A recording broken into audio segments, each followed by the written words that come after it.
रहमान الرحیم تم میرے نکاح میں ہو منتہا چوہان قسط نمبر 18 کیسے کیسے کر سکتی ہیں آپ مما آپ کیسے شامیر اپنے روم کے ڈریسنگ کے سامنے کھڑا آئینے میں اپنے آپ دکھ رہا تھا آنکھیں خطرناک حد تک لال ہو چکی تھی اس سے برداشت نہیں ہو رہا تھا کہ اس کی روح اس کے اپنے سگے ماں باپ نے اس سے چھین لی ہاتھ مار کے ساری چیزیں نیچے پھینک دیں کیوں کیوں کیوں وہ تڑپ رہا تھا پیچھے پلٹا سیج کو دیکھنے لگا گہرے گہرے سانس لیتا وہ خود کو قابو کرنے کی ناکام کوشش کر رہا تھا لیکن دل و دماغ میں صرف انابیہ چھائی ہوئی تھی آج ہماری زندگی کا سب سے اہم دن ہماری زندگی کو شروع ہونے سے پہلے ہی آپ نے ختم کر دیا آگے بڑھتے دیوانہ وار سب کچھ غصے سے اتار پھینکتا وہ ایک لمحے کو بھی نہ ڈگمگایا پھولوں کو مسل کے رکھ دیا سب کچھ اتارا اور وہ نفی میں سر ہلایا تھا وہ لمحہ آنکھوں میں گھومے جب وہ ہوٹل میں نابیہ کو اکیلا چھوڑ کے فون سننے باہر نکلا تھا ارے شامیر بیٹا کب سے دیکھ رہا ہوں اچھا ہوا مل گئے آپ کی مما جان آپ کا گھر پر ویٹ کر رہی ہیں فوراً گھر پہنچے ارباز خان نے شامیر کو جا لیا ارے بابا جان آپ یہاں اچانک مما جان ٹھیک تو ہیں نا ارے ہاں بیٹا دراصل وہ اپنی بہو کے لیے ایک بہت بڑا سرپرائز تیار کر رہی ہیں تو وہ چاہتی ہیں آپ اکیلے گھر پہنچے اور مل کے ان کو سرپرائز دیں مسکراتے ہوئے کہا سرپرائز شامیر نے زیر لب دہرایا اچھا میں انابیہ کو ارے یار انابیہ بیٹی کو نہیں پتہ چلنا چاہیے ورنہ سرپرائز کا کیا مزہ رہے گا ارباز خان نے اسے انابیہ کی طرف جانے سے روکا لیکن بابا جان اسے اکیلا چھوڑ کے کیسے شامیر کا بالکل نہ مانا میں ہوں نا انابیہ کو میں لے آؤں گا ارباز خان نے اسے تسلی دی بابا وہ پریشان ہو جائے گی شامیر کو انابیہ کے دل کا حال پتہ تھا اسی لیے وہ اسے بتائے بنا نہیں جانا چاہتا تھا اچھا ایسا کرو اسے میسج کر دو کہ کچھ دیر میں گھر سے ڈرائیور آئے گا کہ اس کے ساتھ گھر آ جانا اس سے وہ پریشان نہیں ہوگی باقی یار سرپرائز کا بیڑا غرق نہ کرنا بہت دوستانہ انداز میں کہا بابا ڈرائیور کیوں شامیر کے ماتھے پہ بل پڑے یار میں ڈرائیور ہوں لیکن ابھی تھوڑا راز رہنے دو ارباز خان نے اپنی طرف اشارہ کرتے مسکراتے کہا بابا آپ پلیز دیکھ لیجئے گا انجان شہر ہے اور وہ شامیر کا دل برا ہو رہا تھا اپنے بھائی پہ بھروسہ نہیں کیا مصنوعی سنجیدگی سے پوچھا ایسی بات نہیں بابا آپ انا کا دھیان رکھیے گا مسکراتے کہتے وہ ایک نظر پیچھے پلٹ کے دیکھنا چاہ رہا تھا کہ اب جاؤ بھی یار ریسیپشن کا وقت ہو رہا ہے ارباز خان نے شامیر کو وہاں سے بھیجا ایک مخصوص چمک آ گئی تھی ان کے چہرے پر خانم کو میسج کیا اور خود ہوٹل کے اندر آئے جہاں ایک کونے میں ٹیبل کے پاس گمسم بیٹھی نابیہ نظر آ گئی ویٹر کو پیسے دیے اور اس کے کان میں نابیہ کی طرف اشارہ کرتے کچھ کہا اس نے ثابت میں سر ہلایا اور بہت آرام سے انابیہ کا موبائل وہاں سے غائب کروایا وہ شامیر کے ہی خیالوں میں گم بیٹھی تھی اس کا میسج پڑھ کے انابیہ کا موبائل ہاتھ میں لیتے وہ دور ہی تینوں ٹیبل چھوڑ کے کونے میں بیٹھ گئے اور موبائل سائلنٹ پہ کر دیا تھا کافی کا آرڈر دیا اب خانم کے فون آنے تک انہیں یہیں بیٹھنا تھا انابیہ پہ نظر رکھنی تھی گاڑی ڈرائیو کرتے شامیر کا دل بار بار انابیہ کی طرف ہمک رہا تھا جب نہ رہا گیا تو اسے کال کر دی لیکن بیل مسلسل جا رہی تھی وہ کال پک نہیں کر رہی تھی شاید ناراض ہو گئی ہے ہم کلامی سے کہتے ہوئے وہ مسکرایا اور باپ کو کال کی بابا انا ٹھیک ہے نا وہ خفا تو نہیں چھوٹتے ہی پوچھنا شروع کر دیا ارے یار ابھی آپ کو نکلے 5 بھی نہیں منٹ نہیں گزرے اور آپ ٹھیک ہے بس بہو کو بھوک لگی تھی تو کھانا کھلا کے لاتا ہوں لہجہ حشاش بشاش رکھا جی بابا بہت اچھا کیا اس نے کچھ بھی نہیں کھایا تھا اسے بھوک لگی تھی بہت شامیر کے لہجے میں پریشانی تھی چلو بیٹا آپ گھر پہنچو سرپرائز تیار کرو پھر ہم بھی آتے ہیں ارباز خان نے کال بند کی اور کافی کا گھونٹ بھرا شاطر دماغ شاطر چال ماما جان کیا ہوا آپ کو خانم کو بستر پر دیکھا تو پریشان ہوتے پوچھا ٹھیک ہوں بیٹا بس تھوڑا چکر آ گیا سر پکڑ کر کہا سارا دن آج کی ریسیپشن کی تیاریاں کرتی رہی ہیں کہ آج میرے بیٹے کی سب سے بڑی خوشی ہے تو سب کچھ اپنے ہاتھوں سے کروں گی سامیہ پپو نے محبت بھرے لہجے میں کہا مما جان اپنا خیال رکھا کریں آپ بہت اہم ہے میرے لیے شامیر نے ان کا ہاتھ تھام کے پیار سے کہا بیٹا آپ جائیں فریش ہو جائیں پھر بات کرتے ہیں خانم نے مصنوعی مسکراہٹ سے کہا تو شامیر مسکراتے ہوئے اٹھا ماما جان بابا نے کسی سرپرائز کا کہا تھا جاتے جاتے وہ مڑا آپ فریش ہو کے آئیں اسی بارے میں بات کرنی ہے خانم نے ٹالا تو شامیر اصابت میں سارے لاتا اپنے روم کی طرف بڑھ گیا کپڑے نکالے اور پھر سے انابیہ کو کال کرنے کا جی چاہا لیکن پھر سرپرائز کا سوچ کے بنا کال کیے وہ بات میں گھس گیا کچھ دیر بعد جب وہ شاور لیتا باہر نکلا کہ شامیر شہری بھائی سارا भागते हुए शरी के रूम में आई। इसके चेहरे पर हवाइयाँ उड़ी थी। क्या हुआ? शामिर के माथे पे बल थे। इसे अपने रूम में यूं किसी भी लड़की का बिला झिझक आ जाना सख्त नागवार गुजरा। वो अरूज, पता नहीं इसे क्या हो गया, प्लीज़ चले मेरे साथ। सारा इसे लिए अरूज के रूम में दाखिल हुई, जहाँ वह बिस्तर पर औंधे मुँह पड़ी थी। शामिर ने नासमझी से सारा को देखा। सारा अरूज को देखे जा रही थी। मेरी बजाय अपनी मामा को बुला के लाओ, शामिर ने गुर्राते हुए कहा और वापस बाहर की तरफ कदम बढ़ाए।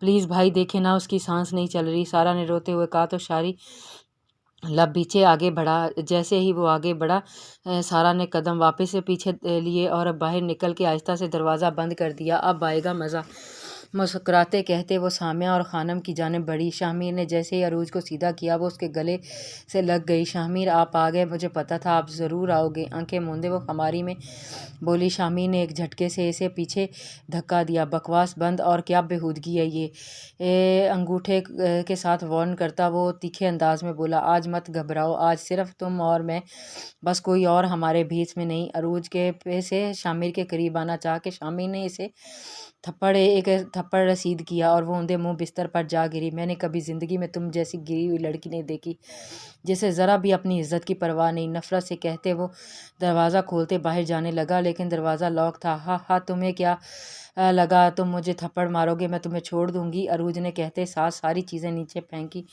और शोर मचाना शुरू कर दिया। अपना हुलिया बिगाड़ा, बाल बिखेरे और रोते हुए अपना बचाव करने लगी, जबकि शामिर बहुत मुतमईन अंदाज में खड़ा उसका तमाशा देख रहा था।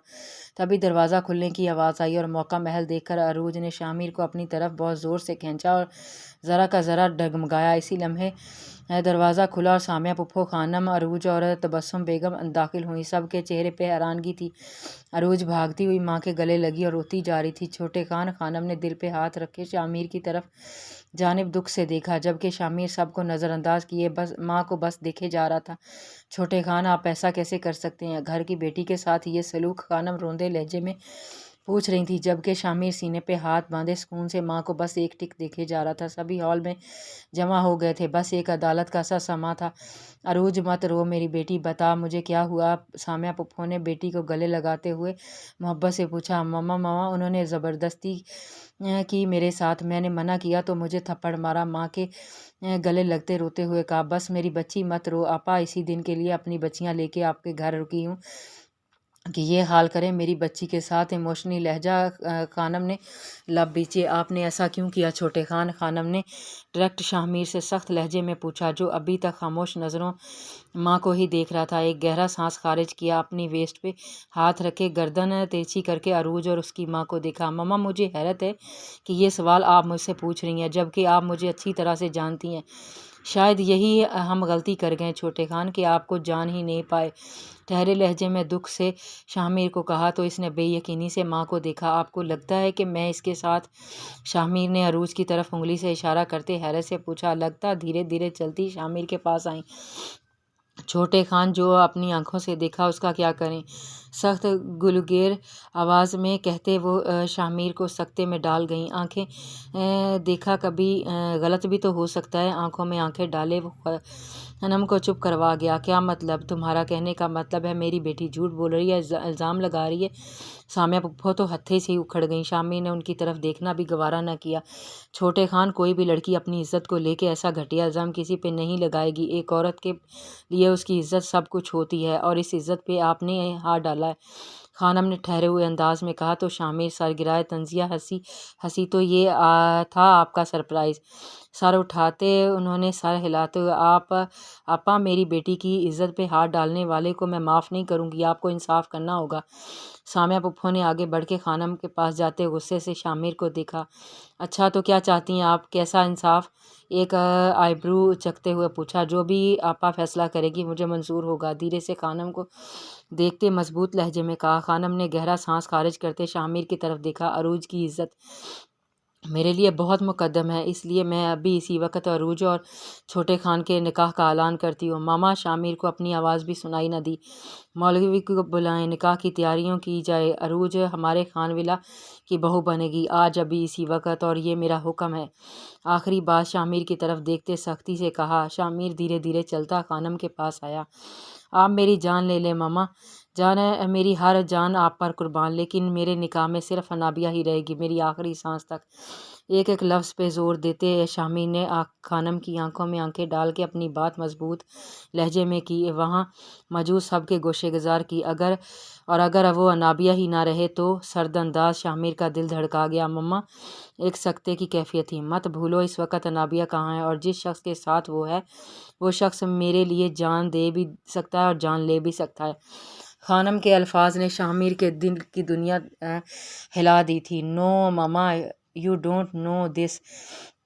आप मेरी मम्मा हैं, आप मुझसे मेरी ज़िंदगी नहीं छीन सकती। शामिर को हत्ता कि वो उन्हें उसकी माँ इसके साथ ऐसा कर सकती है। खानम हूँ मैं, कुछ भी कर सकती हूँ। जब एक बेटा एक आप माँ के मुकाबले में किसी आम सी लड़की को फोकिया देगा तो उसकी माँ उसके माथे का बोसा लेगी। क्या सोचा आपने? आप जाके लाहौर वहाँ से खुद ही अपनी ज़िंदगी का इतना बड़ा फ़ैसला कर लेंगे और हम बस देखते रह जाएंगे, और आपके कहने पे अनाबिया को इस घर की खान विला की बहू तस्लीम कर लेंगे। आवाज़ काफ़ी ऊंची हो गई। शामिर की तो ज़बान ही किंग हो गई। एक तरफ उसकी मनकूहा थी और दूसरी तरफ उसकी सांस थी, तो सामने माँ थी जिसने जन्म दिया था, परवान चढ़ाया था, उसकी दुश्मन बनी हुई थी। शामिर की आंखें भीग गईं। मामा प्लीज़ मुझे इतनी बड़ी आजमाइश में मत डालें। मैं अनाबिया को किसी जगह किसी को नहीं दे सकता। वो ज़िंदगी है मेरी, उसके होने से मेरी सांस चलती है, रोम रोम में बस चुकी है वो मेरे। मैं इसके बिना नहीं रह सकता। मामा आप मुझसे मेरी ज़िंदगी छीन रही हैं, मैं ज़िंदा नहीं रह पाऊँगा। शामिर ने बेबसी से खानम से कहा। एक लम्हे को उनका दिल पसीज गया था, लेकिन अगले ही लम्हे नाबिया का चेहरा आंखों के सामने लहराया तो मुंह फेर लिया। शामिर खानज़ादा फ़ैसला आपके हाथ में है। नाबिया की ज़िंदगी। खानम ने साफ लफ्ज़ों में अपना फ़ैसला सुना दिया। शामिर ने आंखें मूंद लीं। आप मुझे भरोसे की डोर थमा रहे हैं, बाद में तोड़ दिया तो। अना के अल्फाज इसके कानों में गूंजे। शायद आपको अनाबिया की ज़िंदगी से कोई सरोकार नहीं। कहते साथ ही खानम अरबाज खान के कॉल मिला या फ़ोन स्पीकर पे डाल दिया। जी खानम, आगे से अरबाज खान की आवाज़ सुनाई दी। खान जी वो लड़की अनाबिया कहाँ है? कहते हुए एक नज़र शामिर पे डाली जो इन्हें देख रहा था। मेरी गोली के निशाने पे। अरबाज खान के अल्फाज ने शामिर के अंदर सब कुछ तोड़ दिया। आज सगे खून के रिश्ते इसे ढस रहे थे। खान जी आप इसे मार दें, धीरे से कहती वो शामिर को होश की दुनिया में वापस ले आई। जो हुक्म आपका। अरबाज खान के जवाब पे शामिर का दिल बुरी तरह धड़का। अब बाबा आप मजाक करें, आप इनको कुछ। शामिर का लहजा रोंद सा गया। बेटा जी आपकी मोहब्बत का भूत सिर्फ कुछ साल का है, जबकि खानम से हमारा इश्क बरसों का है। अपनी खानम की आंख में एक आंसू नहीं देख सकते। जो खानम कह रही हैं वही करें, इसी में इस लड़की की बेहतरी है। अरबाज खान के अल्फाज ने शामिर के अंदर रही सही ताकत भी ख़त्म कर दी। खान जी मेरी अगली कॉल पे इस लड़की का मुर्दा चेहरा दिखाइएगा। खानम ने सफाकी की इंतहा कर दी थी। नहीं नहीं माँ, वो जी मामा कहने वाला था, उसका जी चाहा खानम को माँ कहने का। मैं तैयार हूँ निकाह के लिए। बिलाखिर एक बार फिर खानम जीत गई और रिश्ते हार गए थे। मौलवी साहब के आने पर शामिर का निकाह अरूज से हो गया। शामिर का ऐसा हाल था जैसे जान निकल चुकी हो। उसके दिमाग में साफ अनाबिया थी। मुबारक हो, बहुत बहुत मुबारक हो। सामिया पुप्पो की आवाज़ कानों से टकराई। खानम ने अरूज कंटिन्यू जारी है।